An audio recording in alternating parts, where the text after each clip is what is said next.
Halo Tribuners, selamat sore. Senang sekali saya Ajeng Hatalia bisa kembali menyapa Tribuners, tentunya kita di program Tribun Bastory.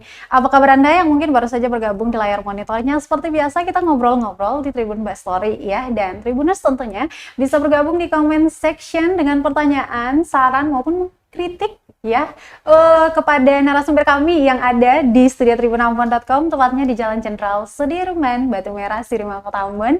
Sore hari ini sudah bersama saya. Beliau merupakan PLT Kepala Badan Narkotika Nasional Provinsi Maluku, Bu Min C. Yakoba. Selamat sore, yang selanjutnya akan saya sapa Ibu Min ya. Iya Mbak Ajeng. Gimana Ibu Min kabarnya hari ini? Puji Tuhan, alhamdulillah baik. Ya, Terima kasih Mbak Ajeng. Sebelumnya juga Ibu sudah mau menyanggupi undangan kami untuk bisa ngobrol di hari ini. Ini merupakan hari yang spesial juga ya secara internasional. Tribuners memperingati Hari Anti Narkotika Internasional, seperti yang sudah kita sounding tema yang bakal kita bahas di Tribun Bastory sore hari ini, yaitu War on Drugs ya, menuju Maluku bersinar. Nah Tribuners, Hari Anti Narkotika Internasional nih ya Ibu, atau yang disingkat HANI ini selalu diperingati oleh negara-negara di seluruh dunia setiap tanggal 26 Juli tahun berjalan. Tentunya ini merupakan aksi dan upaya pihak-pihak terkait untuk bisa mengarahkan masyarakatnya untuk tidak menyalahgunakan obat-obat terlarang itu ya Ibu Min ya. Nah di hari spesial peringatan ini kita akan ngobrol terkait dengan hal itu dan mengerucut ke Provinsi Maluku, seperti apa sih kasus-kasus penyalahgunaan narkotika di kabupaten di Provinsi Raja-Raja ini, dan bagaimana sih BNN dalam hal ini turut memerangi untuk menghindarkan anak-anak muda tentunya ya, iya, betul, dalam hal penyalahgunaan narkotika. Nah Ibu Min, mungkin bisa kasih pencerahan dulu nih untuk para Tribuners ya terkait dengan HANI. Sebenarnya HANI ini apa dan kemudian adakah tujuan yang lebih spesifik lagi? Memang kita tahu bahwa ada tema-tema dari internasional hingga nasional yang sudah dikerucutkan. Boleh berikan sedikit pencerahan dulu sebelum kita masuk di pembahasan inti kita. Ya. Baik, terima kasih Mbak Ajeng. Selamat sore para Tribuners. Jadi salah satu kantor Perserikatan Bangsa-Bangsa yang membidangi urusan obat-obatan dan kejahatan, UNODC, itu memang telah menetapkan bahwa tanggal 26 Juni itu adalah Hari Anti Narkotika Internasional. Jadi hari ini adalah Hari Anti Narkotika Internasional. Dan itu diperingati oleh semua negara di dunia, termasuk juga Indonesia. Jadi Hari Anti Narkotika Internasional itu dalam iring-iringan perayaannya itu kami melakukan banyak kegiatan. Dan itu berupa kampanye massal ya Mbak Ajeng.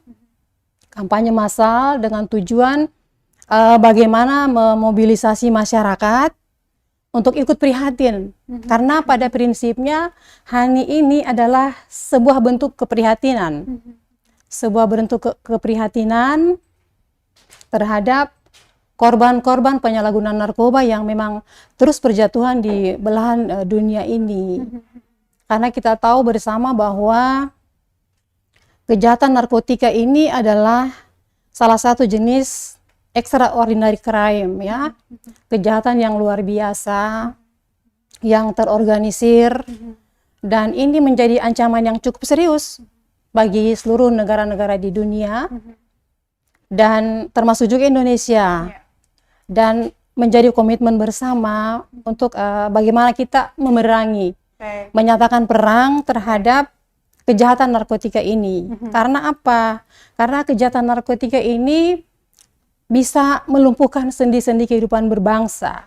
Boleh dijelaskan lebih detail tentang melumpuhkan sendi-sendi penghidupan bangsa itu? Memang kita tahu dari segi kesehatan udah pasti sangat berpengaruh, lingkungan juga, namun dari kacamata BNN sendiri melihat hal itu seperti apa? Iya, jadi Mbak Ajeng dan Tribuners, kita ketahui bahwa daya rusak narkotika itu berbeda dengan extraordinary crime yang lain ya, misalnya korupsi atau terorisme. Karena apabila seseorang sudah terpapar narkotika, itu akan menyerang otak dan sistem saraf pusat. Dan itu tentu sangat merugikan apabila itu terpapar di generasi muda suatu bangsa. Nah, kenapa daya rusaknya begitu kuat, begitu keras, sehingga kita perlu menyatakan secara bersama-sama, membangun komitmen untuk bagaimana kita mempunyai daya tahan dan daya tangkal. Baik, kayak gitu. Iya. Nah, iring-iringan yang dilakukan BNN Maluku menuju ke HANI yang jatuh pada hari ini tuh dalam bentuk apa aja kegiatannya? Ya, jadi untuk kegiatan HANI sendiri ada 3 tahap. Jadi ada Prahani, ada puncak peringatan HANI hari ini, dan juga pasca HANI. Jadi iya, untuk kegiatan Prahani itu sudah kami lakukan. Jadi masing-masing bidang, baik itu bidang rehabilitasi, bidang pencegahan dan pemberdayaan masyarakat, itu sudah melakukan kegiatan-kegiatan, misalnya melakukan sosialisasi, melakukan talk show, melakukan bimtek. Nah, itu. Dan puncaknya hari ini, Bu? Dan puncaknya hari ini untuk perayaan HANI di Indonesia terpusat di Bali, di Denpasar, Bali, di mana perayaannya akan dilaksanakan pada pukul 6 sore nanti di Bali, dan kami menyesuaikan untuk di Provinsi Maluku.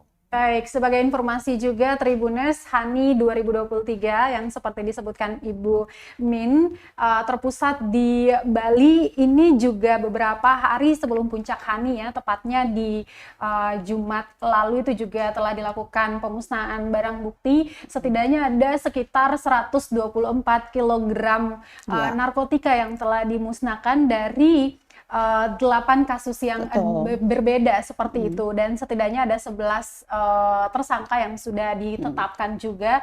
Ini telah menyelamatkan sekitar 100-an ribu orang dari potensi penyalahgunaan narkotika itu sendiri. Dan kerja-kerja ini perlu kita apresiasikan agar generasi kita, masyarakat kita cerdas dan terbebas dari penyalahgunaan narkotika itu sendiri. Nah, saya mau mengingatkan kembali untuk Tribuners yang pengen bertanya terkait dengan tema kita, boleh langsung komen saja di comment section. Nah, Bu, dari pantauan kami ya di Kota Ambon, Provinsi Maluku secara umumnya, dari bulan ke bulan, hampir setiap bulan di tahun 2023 ini ada saja sidang-sidang kasus penyalahgunaan narkotika, bahkan ada yang sudah divonis bertahun-tahun di penjara karena kasus penyalahgunaan narkotika itu, baik dia pemakai, pengedar yang paling parah juga. Bagaimana BNN Maluku melihat kasus-kasus ini terjadi begitu? Ya, jadi kalau berbicara tentang penanganan kasus, BNP Maluku sendiri melalui bidang pemberantasan telah bersinergi. Jadi kami bersinergi dengan berbagai stakeholder, karena kita semua tahu bahwa BNN kan tidak mungkin bekerja sendiri kan, Mbak Ajeng. Jadi kita membangun sinergitas baik dengan pemerintah provinsi, kota, kabupaten, kemudian TNI Polri, instansi vertikal yang ada yang terkait, seperti Bea Cukai, kemudian BUMN, tokoh masyarakat, tokoh agama, dan tokoh pemuda. Nah, terkait dengan penanganan kasus, memang di BNP Maluku sendiri sampai dengan bulan Juni ini kami sudah menyelesaikan kurang lebih 9 berkas perkara, dan itu ada 18 orang tersangka. 18 orang? Iya, 18 orang tersangka. Itu periode dari bulan apa ke bulan? Januari sampai Juni 2023. Dan kami sudah melakukan upaya-upaya terkait dengan penegakan hukum ini. Tentu saja dalam upaya penegakan hukum kami melakukannya dengan profesional dan akuntabel. Jadi semua berdasarkan aturan perundang-undangan yang berlaku, berdasarkan SOP, sehingga diharapkan ini bisa mendapat penanganan yang baik, begitu ya Mbak? Baik. Baik, Ibu, dari belasan kasus yang ditangani ya, Iya, kita melihat juga sampai di meja persidangan pun yang iya, ataupun yang diciduk gitu mm-mm, ya, yang membawa bergram-gram narkotika itu kebanyakan di usia 20-an. iya. Apakah memang dari data tersebut kebanyakan penyalahgunaan narkotika ini range usianya itu di usia milenial atau Gen Z begitu, Ibu? Iya, betul. Tentu ini sangat memprihatinkan ya, Mbak, bahwa dari hasil penelitian antara Puslidatin BNN bersama dengan BRIN, Badan Riset dan Inovasi Nasional, juga Badan Pusat Statistik, ada data bahwa kalangan katakanlah pelajar ya, itu tingkat prevalensinya cukup memprihatinkan karena kita tahu bahwa untuk angka prevalensi penyalahgunaan narkoba itu tahun 2009 itu angkanya di 1,80%. Sedangkan di tahun 2021 itu meningkat menjadi 1,95%. Jadi kurang lebih ada kenaikan 0,15%, Mbak. Signifikan kalau kita konversikan ke Iya, sangat signifikan karena itu kurang lebih 3,6 juta orang lebih yang terpapar. Kalau yang tahun 2019 itu sekitar 3,4 juta sekian, maka di tahun 2001 itu terjadi peningkatan 0,15%.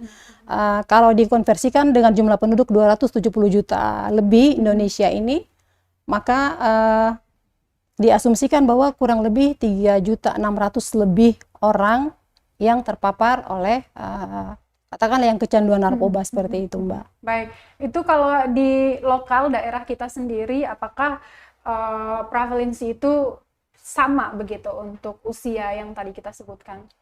Jadi survei itu hanya dilakukan oleh pusat ya, pusat. Tetapi kami pun di sini melaksanakan itu. Jadi ada mitra lokal yang mendampingi tim survei dari Jakarta, dari BRIN dan juga dari BPS yang memang turun langsung dengan indikator-indikator penelitian yang ada tentunya, sehingga didapatkanlah angka-angka seperti demikian.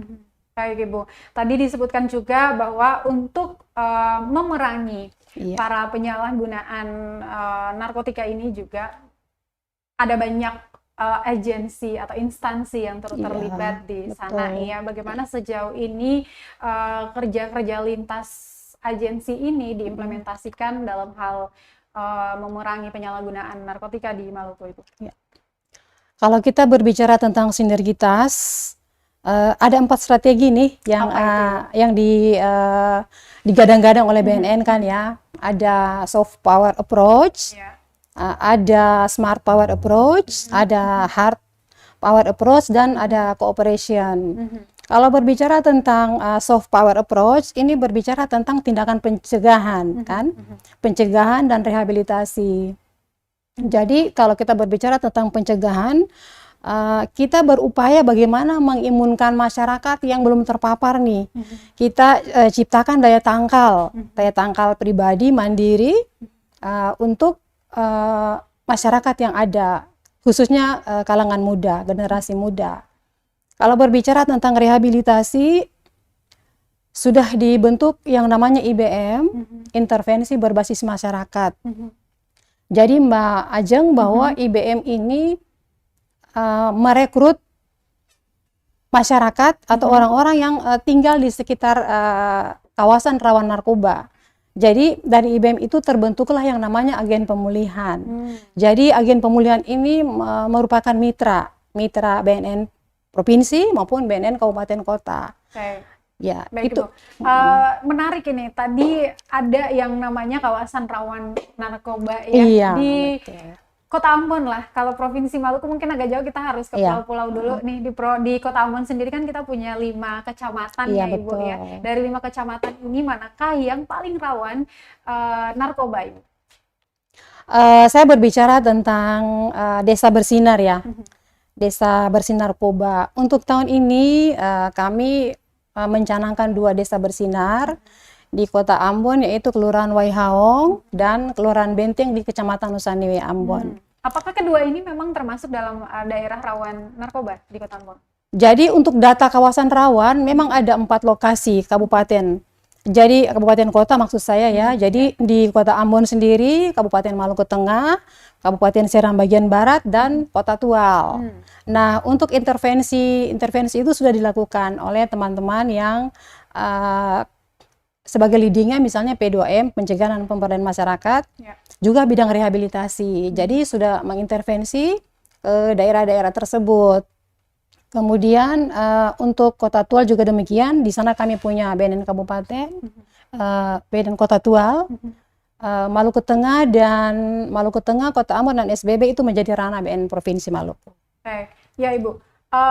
Pencegahan demi pencegahan terus dilakukan ya dari tahun ke tahun oleh pihak-pihak terkait, dalam hal ini juga BNN yang menjadi ujung tombak ya pemberantasan atau memerangi ya penyalahgunaan narkotika di Indonesia. Kalau kita mau melihat ya tema pada tahun ini Ibu, yaitu People First, Stop Stigma and Discrimination, Strengthen Prevention, yang mana kalau di nasional itu kita menggunakan tema yang berbeda ya, yaitu utamakan war on drugs itu sendiri untuk menuju ke Indonesia yang lebih bersinar seperti itu. Nah, di sana bukan hanya upaya-upaya untuk pencegahan, tetapi juga bagaimana untuk bisa menghapus stigma nih, Bu, ya. Betul. Ini yang paling menjadi tantangan tersendiri, terutama para pemakai narkoba itu, kemudian para penyintas, yang mana mereka apakah bisa diterima secara tangan terbuka oleh masyarakat seperti itu. Jadi memang salah satu tantangan terbesar keengganan masyarakat ya untuk melaporkan diri apabila ada kejahatan narkotika maupun katakanlah penyalahguna atau pecandu ya Mbak, karena stigma itu tadi. Untuk diketahui bersama, khususnya kebetulan ini kesempatan yang baik saya sampaikan juga di sini bahwa di Provinsi Maluku itu ada yang namanya institusi penerima wajib lapor. Untuk di Kota Ambon sendiri ada di Rumah Sakit Khusus Daerah dan juga di Rumah Sakit Bayangkara. Kami pun juga di BNN Provinsi dan 2 klinik di BNN Kabupaten Kota. Jadi institusi ini yang akan menerima apabila ada masyarakat yang melapor. Tentu harus ada, paling tidak mereka kan takut melapor. Apa sih jaminan bagi kami untuk kalau melapor nggak diapa-apain gitu kan? Perlindungan keamanan. Iya, betul. Kadang-kadang ini yang kita perlu menggugah kesadaran masyarakat, dan tentunya kita tidak menyerah untuk terus memberi edukasi kepada masyarakat bahwa melaporkan diri secara sukarela,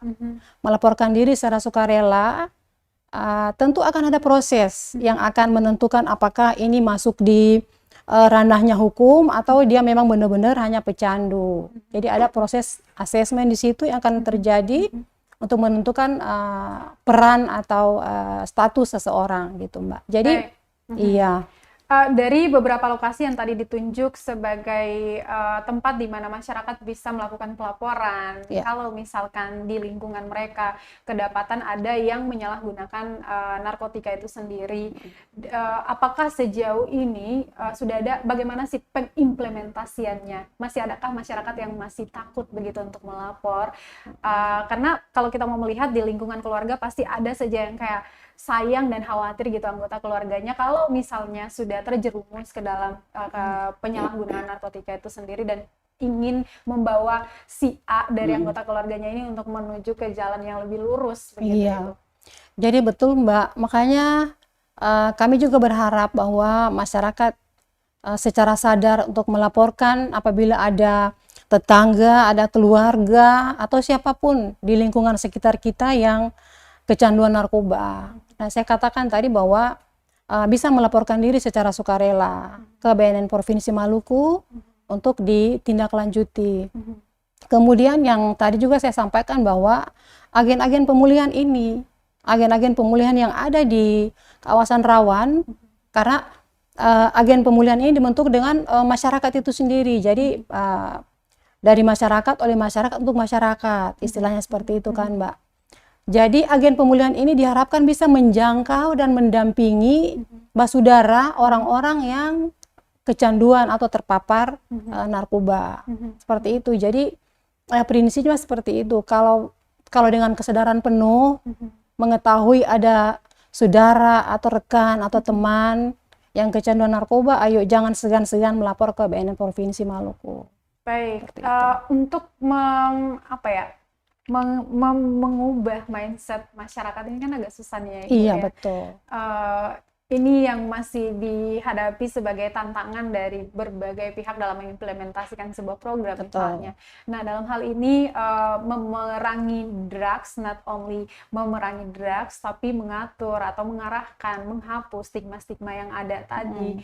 Bentuk konkret yang kemudian diimplementasikan sejauh ini di tengah-tengah masyarakat untuk meluruskan stigma-stigma tadi. Iya, jadi kami punya satu program ya, soft skill kan. Jadi misalnya daerah-daerah yang kawasan rawan tadi diintervensi, misalnya yang tadinya mereka katakanlah rawan di situ, kemudian kami masuk mengintervensi, memberikan pelatihan-pelatihan, memberikan alternatif yang lain sehingga aktivitas masyarakat diharapkan tidak tertuju lagi kepada narkotika misalnya, tapi memang itu tidak mudah ya Mbak, tapi itu tidak membuat kita menyerah begitu saja. BNP Maluku bersama dengan instansi yang lain melalui koordinasi, komunikasi, dan kolaborasi terus membangun ini dan mengharapkan dukungan dari semua pihak sehingga ini bisa terlaksana dengan baik. Karena yang saya katakan tadi, kami nggak mungkin bekerja sendiri, perlu dukungan dari elemen-elemen masyarakat, tokoh agama, tokoh masyarakat, tokoh pemuda yang bisa secara langsung menyampaikan kepada umatnya seperti itu atau rekan-rekan pemuda seperti itu, Mbak. Baik, Bu, dalam penanganan masyarakat yang sudah terlanjur menjadi pemakai narkotika ya Ibu ya, mungkin dari internal BNN Maluku sendiri penanganan masyarakat ini seperti apa? Ya. Ada tantangan-tantangannya, kemudian jalan keluar yang dipilih itu seperti apa? Ya. Kalau seseorang sudah jadi pecandu, ini kan dianggap orang yang sakit ya Mbak, yang sakit. Beda lagi dengan penyalahguna kan, beda lagi dengan orang-orang yang menjadi korban. Jadi pecandu, penyalahguna, korban itu berbeda-beda definisinya. Jadi korban penyalahguna narkotika ini yang saya katakan tadi, apabila menjadi korban dan melaporkan diri ke IPWL, nanti ada proses untuk selanjutnya, apakah akan ada rawat inap atau rawat jalan yang akan diteruskan ke institusi-institusi tadi, seperti itu Mbak. Kalau misalnya untuk kawasan timur dan tengah itu di Badoka ya, di Makassar. Kalau di Jawa Barat itu di Lido, itu panti-panti rehabilitasi. Untuk korban penyalahgunaan narkotika. Sekali lagi saya katakan untuk korban ya, korban. Baik. Lalu yang lainnya diserahkan ke pihak berwajib begitu, ada penyalahgunaan penyalahgunaan narkotika dan mungkin ada pengedar juga. Kalau pengedar pasti, makanya saya katakan tadi ada proses-proses hukum yang profesional dan akuntabel untuk melihat peran-peran seseorang. Kalau misalnya terindikasi dalam satu jaringan, otomatis pasti larinya ke ranah hukum. Baik, ya kita ke comment section dulu. Apakah Tribuners sudah ada yang bertanya di kolom komentar? Kalian bisa bertanya terkait dengan tema yang kita bahas, yaitu War on Drugs menuju Maluku bersinar. Belum ada? Ada? Oke, kita cek dulu di comment sectionnya. Tribuners masih bersama saya Ajeng Hatalea dan juga narasumber kece saya ada Ibu Min di sini. Kita bahas terkait dengan tema hari ini diperingati sebagai Hari Anti Narkotika Internasional, Tribuners. Oke, kita lihat dulu. Ya, baik. Oh, komentar-komentarnya. Ada yang berisikan pertanyaan kah? Yang bertanya tidak ada. Ini ada yang turut menasihati ya, masa muda tidak akan terulang 2 kali atau bahkan Iya. 3 kali. Jangan merusak dengan kesengsaraan akibat narkotika. Ini kayaknya cocok nih untuk dijadikan salah Mm, satu mm. masyarakat yang turut mengkampanyekan Iya, war iya, on drugs ya. betul-betul, iya, terima Oke, kasih. terima kasih Louis eh dan kayak banyak ini tidak bisa saya baca satu persatu. Kalau ada pertanyaan langsung kita sampaikan ke narasumber kami, Tribuners. Baik, Ibu, kita saat ini di 2023 ya. Iya. Apa yang dibayangkan Mm, Ibu Min sebagai PLT BNN Maluku ya untuk masa depan Maluku setidaknya ya 2-3 tahun sampai 5 tahun ke depannya. Iya. Apakah sudah bisa bersinar tanpa narkotika itu? Iya. Tentu saja kita semua harus optimis ya, harus optimis Mbak, Ya, menatap masa depan yang lebih cerah tentunya. Apalagi untuk generasi muda sekarang, tantangan zaman yang semakin ketat, yang membutuhkan kompetensi, keterampilan dan keahlian yang lebih. Jadi saya menghimbau saja kepada generasi muda di Maluku untuk mempersiapkan masa depan dengan baik. Karena kalau tidak dimulai dengan hal yang baik, bagaimana kita akan mencapai sesuatu yang baik?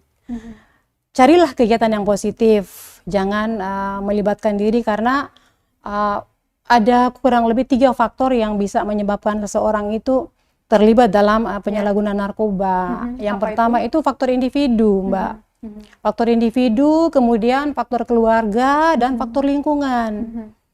Kalau faktor individu misalnya orang yang tidak mampu mengendalikan diri, kan mungkin taruhlah kadar keimanannya masih rendah seperti itu ya. Kemudian ada konflik-konflik batin seperti itu, lebih kepada konflik individual. Kalau keluarga, misalnya kurangnya komunikasi dalam keluarga, papa dan mama pulang kantor malam, sampai di rumah udah tidur, jadi anak-anak itu tidak diperhatikan lagi apa aktivitasnya seharian, ya jadi tidak mengecek mereka hari ini apa yang mereka kerjakan, aktivitasnya apa. Komunikasi yang tidak berjalan dengan baik dalam keluarga itu juga merupakan salah satu faktor yang mendorong orang bisa menyalahgunakan narkoba. Kemudian faktor lingkungan, misalnya anak-anak muda yang salah memilih teman, Mbak Ajeng, salah pilih. Jadi bijaksanalah memilih teman, pilihlah teman yang bisa membawa kita menuju ke arah yang baik. Kalau misalnya ada yang aneh-aneh, ya tidak usahlah. Jadi yang saya katakan tadi selalu saya ulang bahwa cari kegiatan yang positif. Hari gini kita narkoba enggak lah ya, kita mendingan kita belajar, cari prestasi untuk masa depan yang lebih baik, dan secara khusus untuk Maluku yang bisa lebih maju ke depan, Mbak. Karena generasi muda ini adalah calon pemimpin, harapan bangsa, harapan daerah. Jadi harus benar-benar dijaga. Makanya saya sampaikan tadi bahwa ini benar-benar perang bersama. Perang bersama bagaimana dimulai dari keluarga, membentengi anak-anak dengan disiplin, aturan, dan yang paling penting adalah ketakwaan kepada Tuhan. Itu saya rasa menjadi dasar yang utama untuk membentengi seseorang, melakukan perbuatan-perbuatan atau dijauhkanlah dari perbuatan-perbuatan yang tidak menguntungkan atau tidak baik. Seperti itu, Mbak. Ya. Apakah kita sudah punya data terkait dengan setidaknya berapa jumlah barang bukti yang dimusnahkan dalam setahun terakhir ini? Boleh minta datanya? Tidak apa-apa. Oke, kita akan lihat sejauh ini sudah ada berapa banyak data barang bukti yang dimusnahkan di Provinsi Maluku, Ibu? Jadi Mbak Ajeng, untuk tahun 2023 memang belum ada kegiatan pemusnahan barang bukti, tetapi tahun 2022 itu ada. Kami sudah memusnahkan barang bukti itu dari tual. Dari tual jenisnya tembakau sintetis ada 5 paket. Ada 5 paket bening kecil yang keseluruhan beratnya itu 95,88 gram. Dan ini didapatkan melalui pengiriman lewat jasa pengiriman ya. Itu yang sudah kita musnahkan tahun kemarin. Ya. di Jadi 2022. 2022 kurang lebih 95,88 gram Baik. itu sintetis. Oke. Ya, Tribuners, setidaknya ada langkah-langkah pencegahan ya, karena memang faktor-faktornya seperti yang tadi disebutkan oleh Ibu Min, sampai seseorang bisa terjerumus ya di dalam penyalahgunaan narkotika itu, baik sebagai korban juga Iya. ataupun pengedar ya. Sudah pasti awareness, Ya. kesadaran yang Betul. harus ditumbuhkan tidak hanya secara individual tapi secara kolektif begitu. Karena usaha-usaha yang kemudian tumbuh dari diri sendiri, kalau bisa dibangun secara kolektif, artinya baik di dalam rumah ataupun lingkungan masyarakat umum, gandengan ya, sama-sama baku gandeng melawan penyalahgunaan narkotika di Provinsi Maluku. Kita yakin sungguh apa yang dicita-citakan BNN Maluku seperti yang tadi disampaikan oleh Ibu Min itu bisa terwujud dan menjadikan Maluku lebih bersinar lagi di masa-masa yang akan datang. Amin. Sekali lagi terima kasih Bu Min Makasih. sudah mau ngobrol bareng saya Ajeng Hatalea di Tribun Story untuk sore hari ini. Semoga apa yang sudah kita diskusikan selama kurang lebih 30 menit ini bisa menjadi bahan pencerahan begitu ya di hari anti narkotika internasional pada 26 Juni 2023 hari ini, nyampe di hati Tribuners dan pemikiran juga pengimplementasian lewat perilakunya. Sekali lagi terima kasih narasumber kami, PLT Kepala BNN Provinsi Maluku Ibu Mince, dan Tribuners yang sudah mengirimkan komentarnya di kolom komentar. Mohon maaf tidak bisa dibacakan satu persatu, namun nanti akan dibacakan oleh Tribuners yang juga mengikuti acara ini. Saya Ajeng Hatalea dari studio tribunambon.com, Jalan Jenderal Sudirman, Batu Merah Siriman, Kota Ambon, bersama narasumber kami.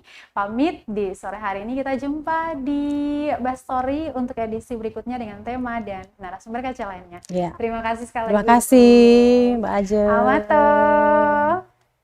Terima kasih sudah nonton. Jangan lupa like, subscribe, dan share ya.